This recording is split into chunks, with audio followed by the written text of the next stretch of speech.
8. Hare Krishna. 9. Instruct a faithless person about the glories of the holy name. 10. To not have complete faith in the chanting of holy names, and to maintain material attachments, even after understanding so many instructions in this matter. It is also an offense to be inattentive while chanting. Every devotee who claims to be in a careful guard against 10 offenses in order to achieve the desired success. Krishna Prema. Now let us offer our most humble obeisance to all Vaishnava devotees of the Lord. They are just like desired trees that can fulfill the desires of everyone, and they are full of compassion for the fallen. Patitanam pavanebhyo Vaishnavebhyo namo namaha. Srila Prabhupada ki jai. Om namo Bhagavate Vasudevaya. Janmadasya yata nivyadi taratas charte suavigya swarat. Tene Brahma Hidaya Adhikavaye Muyanti Yatsurayaha. Tejo Varimidam Yata Vinimayo Yatrati Sargo Misha. Damna Svina Sada Nirasta Kuhakam Satyam Param Dhimahi. O my Lord, Shri Krishna, son of Vasudeva, O all-pervading personality of Godhead, offer my respectful obeisances unto you. I meditate upon Lord Shri Krishna because he is the absolute truth and the primeval cause of all causes, of the creation, sustenance, and destruction of the manifested universes. He is directly and indirectly conscious of all manifestations. And he is independent because there is no other cause beyond him. It is he only who first imparted the Vedic knowledge unto the heart of Brahmaji, the original living being. By him, even the great sages and demigods are placed into illusion. As one is bewildered by the illusory representations of water seen in fire or land seen on water. Only because of him do the material universes, temporarily manifested by the reaction to the three modes of material nature, appear factual, although they are unreal. I therefore meditate upon him, Lord Shri Krishna, who is eternally existent in the transcendental abode, which is forever free from the illusory representations of the material world. I meditate upon him, for he is the absolute truth. Dharma pujita kaitravotra paramo nimatsranam satam vedyam vastavam atra vastu Shivadam tapa trayon mulanam Srimad Bhagvate Mahamuni Krite Kim Vaparir Ishwaraha Sadyo Hridi Avarudyate Tra Krite Bihi Sususabis Takshana. Completely rejecting all religious activities which are materially motivated. This Bhagavata Purana propounds the highest truth, which is understandable by those devotees who are fully pure in heart. The highest truth is reality distinguished from illusion for the welfare of all. Such truth uproots the threefold miseries. This beautiful Bhagavatam, compiled by the great sage Vyasadeva in his maturity, is sufficient in itself for God realization. What is the need of any other scripture? As soon as one attentively and submissively hears the message of Bhagavatam, by this culture of knowledge, the Supreme Lord is established within his heart. Nigama kalpatarur galitam phalam. Sukhamukad amrita dravya samyutam. Pibata bhagavatam rasam alayam. Muhur aho rasika bhuvibhavakaha. O expert and thoughtful men, relish Srimad Bhagvatam. The mature fruit of the desired tree of Vedic literatures. It emanated from the lips of Sri Sukadeva Goswami. Therefore, this fruit has become even more tasteful. Although its nectarian juice was already relishable for all, including liberated souls.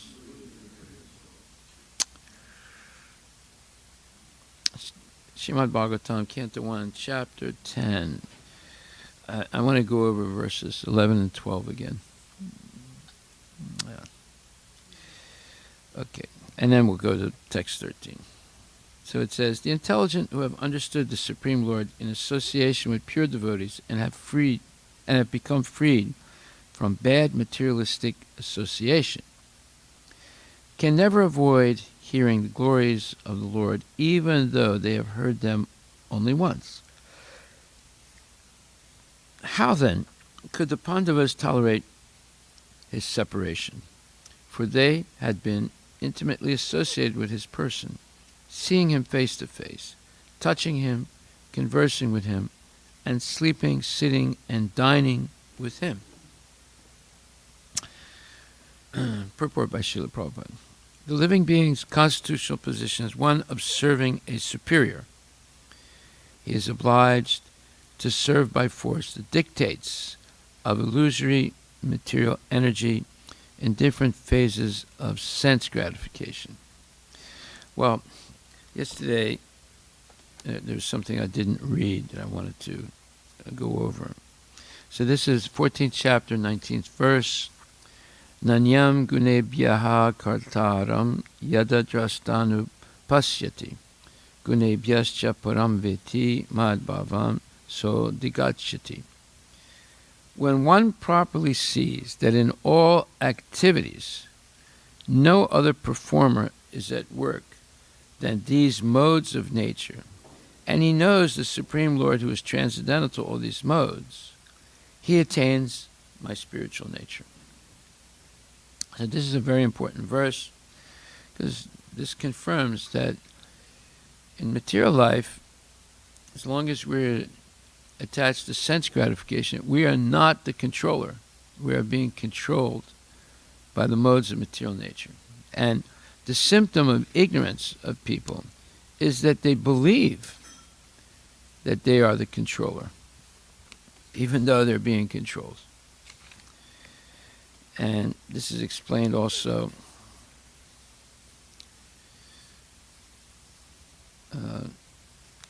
in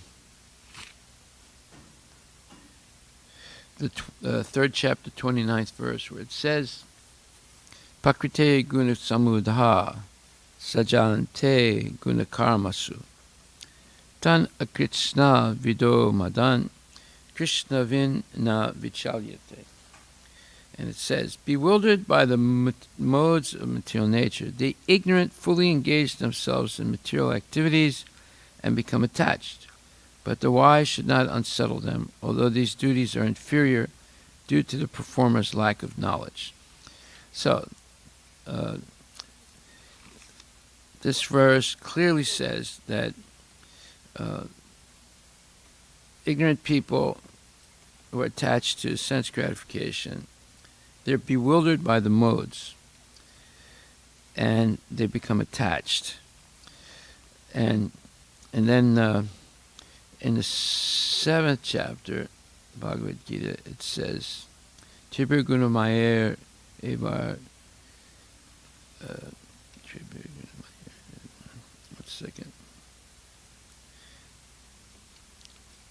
Tribhir Gunamayer Bhaver Ebi Sarvamidam Jagat Mohita Nabijananti Mabhyam Param Avyayam.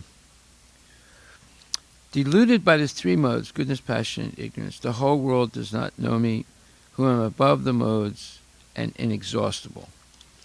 And that's why this verse 14:19 says, when one properly sees that in all activities no other performer is at work than these modes of nature, and he knows the Supreme Lord who is transcendental to all these modes, he attains my spiritual nature.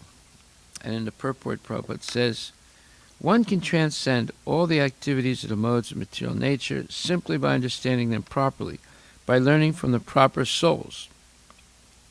The real spiritual master is Krishna, and he is imparting this spiritual knowledge to Arjuna. Similarly, it is from those who are fully in Krishna consciousness that one has to learn the science of activities in terms of the modes of nature. Otherwise, one's life will be misdirected. By the instruction of a bona fide spiritual master, a living entity can know of his spiritual position and his material body, his senses, how he is entrapped, and how he is under the spell of the material modes of nature. He is helpless, being in the grip of these modes, but when he can see this real position, his real position, then he can attain to the transcendental platform, having the scope for spiritual life. Actually, the living entity is not the performer of different activities. He is forced to act because he's situated in a particular type of body, conducted by some particular mode of material nature. Unless one has the help of spiritual authority, he cannot understand in what position he is actually situated. With the association of a bona fide spiritual master, he can see his real position, and by such an understanding, he can become fixed in full Krishna consciousness. A man in Krishna consciousness is not controlled by the spell of the material modes of nature. It has already been stated in the 7th chapter that one who has surrendered to Krishna is relieved from the activities of his material nature, of the material nature. For one who is able to see things as they are, the influence of material nature gradually ceases. So here it clearly says that, first of all, the living entity is helpless in being in the grip of these modes. And then it says, actually, the living entity is not the performer of different activities. He is forced to act because he's situated in a particular type of body conducted by some particular mode of material nature. So that's the whole point that I was trying to explain yesterday. And it's being explained here also in the Srimad Bhagvatam that we're reading, where it says, the living entity is obliged by force, is obliged to serve by force the dictates of illusory material energy, is in different phases of sense gratification. That it's because of our attachment to sense gratification that we're forced to act. We're not independent. But the symbol of ignorant people is they claim they're independent. Pakrite kriyamanani ayajnatat karmano natrat loko mam karma bandhanai tadartam sa karma konteya muktasanga parambrajit. Muktasanga samachara. Work done as a sacrifice for Vishnu has to be performed. Otherwise, work causes bondage in this material world. Therefore, son of Kunti, perform your prescribed duties for his satisfaction, and in that way you will always remain free from bondage. So, as long as we are acting for sense gratification, we're in a state of illusion, and we're being controlled by one or several of the modes of material nature. We are not independent. So, that was the point that I was trying to make yesterday. And these are scriptural evidences for it. So it says, and in serving the senses, he is never tired. Even though he may be tired, the illusory energy perpetually forces him to do so without being satisfied. There is no end to such sense-gratificatory business, and the conditioned soul becomes entangled in such servitude without hope of release. The release is only effected by association with pure devotees. By such association, one is gradually promoted to his transcendental consciousness. Thus, he can know that his eternal position is to render service unto the Lord and not to the perverted senses in the capacity of lust, anger, desire to lord it over material nature, etc. Material society, friendship, and love are all different phases of lust. So there's a famous English author that said, for society, friendship, and love, divinely bestowed upon man. And Prabhupada says, divinely bestowed upon man? He said, no. It is attachment. It is entanglement. It's not divinely bestowed upon man. So, society, friendship, and love, divinely bestowed upon man. And Prabhupada he paused and he said, it is not divine, it is entanglement. So, now this is a hard thing for most people to say, because almost everyone says, oh, I'm living for family. Family is the most important thing in my life, right?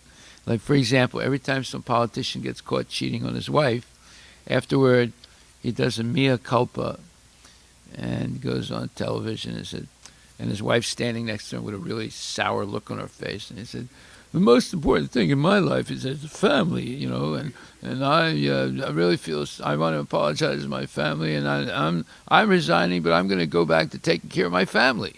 Yeah, it's a bunch of nonsense. You see, it's all nonsense. It's all sense gratification. So, should we ignore our family? No. We should act as a matter of duty, because as long as no one forced us to get married and have children, we got ourselves into that situation, and now we have a duty to maintain them properly and to educate the kids, hopefully. But at the same time, we should cultivate detachment, knowing that this is not going to last forever, and at one point I have to sever these ties and get serious about spiritual life. Well, it doesn't mean you can't be serious while you're married, but you get more serious. Just like Prabhupada, he eventually left his family after all his responsibilities had been accomplished, and he took sannyas. And look at all the good he did. You see. So if we stay attached to the end of life, that is a sign of ignorance. And that's why he says society, friendship, and love is actually entanglement. It's not divinely bestowed by God. You know. Material society, friendship, and love are all different phases of lust. Home, country, family, society, wealth, and all sorts of corollaries are all causes of bondage in the material world, where the threefold miseries of life are concomitant factors. By associating with pure devotees and by hearing them submissively, attachment for material enjoyment becomes slackened, and attraction for hearing about the transcendental activities of the Lord becomes prominent. Once they are, they will go on progressively without stoppage. What is he talking about? He says, without stoppage, like fire in gunpowder. Fire in gunpowder, nothing can stop it, you know, unless you pour a lot of water on it. But it goes so fast that you probably wouldn't be able to stop it. So he says here that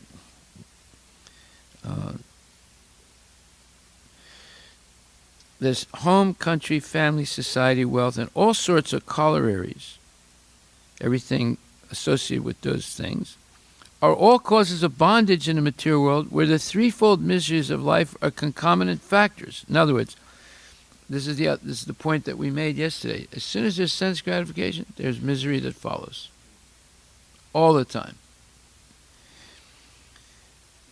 And then it says, by associating with pure devotees and by hearing them submissively, attachment for material enjoyment becomes slackened. And attraction for hearing about the transcendental activities of the Lord becomes prominent. Once they are, they will go on progressively without stoppage, like fire and gunpowder. So once we develop this attachment to hearing regularly Bhagavad Gita and Srimad Bhagvatam, then this will slacken the attachment to family and all these things. When it says slacken, it doesn't mean you give up your duty. It means that the downside of family, which is sense gratification, will stop. Not the duty. The duty has to be finished, completed. But the desire to enjoy sense gratification in family life, that's what will stop. Progressively, as one hears on a regular basis. Why? Because our disease is we hear and then we forget. And then we go down the slippery slope again of engaging in sense gratification in family life. But if we regularly hear, then gradually that attachment to the sense gratification goes away, and one just acts out of duty, remains kind and self-controlled, and goes on hearing and chanting regularly. See? Then it says, once they are, what is that? They means transcendental activities, hearing about the transcendental activities of the Lord. Once they are, they become prominent, more prominent in the life of a devotee than sense gratification in family. They will go on progressively without stoppage, like fire and gunpowder. It is said that Hari, the personality of Godhead, is so transcendently attractive that even those who are self-satisfied by self-realization, meaning the impersonalists who are fixing their mind on the imperceptible Brahman, but they develop a certain stage of self-satisfaction by self-realization, and are factually liberated from all material bondage, also become devotees of the Lord, because they hear how beautiful the Lord is by listening to the narrations of his transcendental pastimes. Under the circumstances, it is easily understood. Under the circumstances, it is easily understood what must have been the position of the Pandavas, who were constant companions of the Lord. They were not only hearing about the Lord, they were seeing the Lord. They were intimately related in all kinds of activities with the Lord. They could not even think of separation from Sri Krishna, since the attraction was more intense for them because of continuous personal contact. His remembrance, meaning Krishna's remembrance by his form, quality, name, fame, pastimes, etc., is also attractive for pure devotees, so much so that the pure devotee forgets all forms, quality, name, fame, and activities of the mundane world, and due to his mature association with pure devotees, he is not out of contact with the Lord for a moment. So basically, what happened to the Pandavas, he's saying, can happen to us today. We become so attracted to Krishna by this regular hearing and chanting and serving that we can't live 1 second without thinking about the Lord and seeing everything through the prism of Krishna consciousness. So this is a very important purport. That's why I wanted to go over it again today. Are there any questions? What? No, it's too late now. Yeah. Okay, thank you very much. Yeah.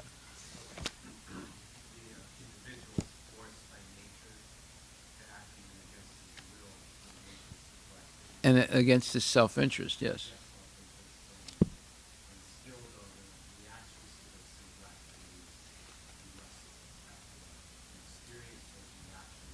But still, one does not get tired of it. That's what it's saying. They still go on, even though they're suffering reaction.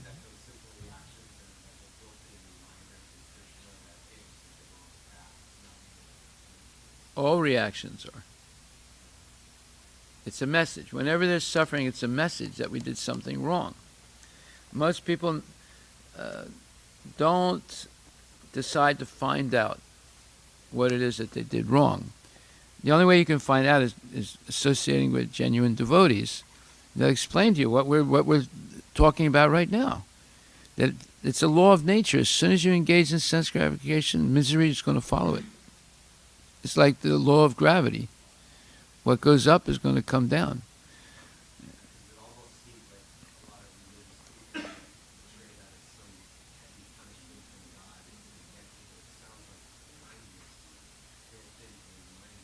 Yeah, exactly. That's exactly right. Whenever we suffer, we should understand we did something wrong. So what is it that we did wrong? Well, the general, summary of whatever we've done wrong is we engaged in sense gratification instead of because the senses belong to Krishna. Hrishikena, Hrishikesha, Sevanam Bhaktir Uchate. So we don't have a right to misuse the senses. We should use them only in the service of Krishna. And you're protected and you become gradually free from the influence of the modes of material nature. See, this is the point. We're like puppets. We're being controlled by the modes of material nature. And in our ignorance, we claim we're independent. But we're not independent. Every one of the atheists who say we're independent, there's no God, they all suffer old age, disease, and death. And then at the moment of death, they see Krishna it's coming as the Grand Reaper. And they realize, I made a mistake. But it's too late to do anything at that point. If there wasn't death, then people would have some claim that we're independent, but there is death. So they can't claim that they're independent. We are being forced to eat, to defecate, to sleep, to wake up, to work. We're being forced to do these things. We're not doing it voluntarily. And as long as we think, no, I'm independent, my sleeping in, that's a sign of my independence. No, it's not, because no matter how much you sleep in, you're still obliged to wake up, and no matter how much you work, you're still obliged to go to sleep, and you're still obliged to eat, and you're still obliged to defecate. You can't escape these things. And we're all obliged to get old, get sick, and die. So where is the question of independence? There's no independence. The only time you become independent is when you become detached from those things. Where instead of eating, you respect prasadam, and you diminish the eating, sleeping, mating, and defending, and increase devotional service. To the point where, in the case of the Goswamis and even Srila Prabhupada, they were hardly sleeping at all and hardly eating. Right? But they were engaged all the time in hearing and chanting and writing and preaching about Krishna. So our understanding of the material body and our potential is nowhere near what it should be because of sense gratification. The more we engage in sense gratification, the more we limit our potential as a human being. But the more we use the senses in the service of Krishna, the more we enhance our potential as a human being. Yeah. What is our potential? Prabhupada says that the human being's potential is to become more powerful than the sun. Now, why does he say that? Well, who's controlling the sun? Vivaswan. He's a jiva like us. Who's controlling the universe? Brahma. He's a jiva like us. See? So Prabhupada's statement is not false. The potential of a human being is to become more powerful than the sun. That is the real potential. And then even greater than that is to go back to Godhead. So we these so-called self-help gurus, self-improvement gurus, they don't know what they're talking about. Their so-called self-help only leads to more entanglements, sense gratification. But real self-help is listening here to Bhagavad Gita and Srimad Bhagvatam, and then you realize, wait a minute, there is a person like me, but much more evolved than me, who's controlling the sun. So what Prabhupada says is not false, it's actually a fact. Our potential is to become even more powerful than the sun, and then go further than that, go back to Godhead, and attain eternal life. Haribol. All glories to Srila Prabhupada ki jai.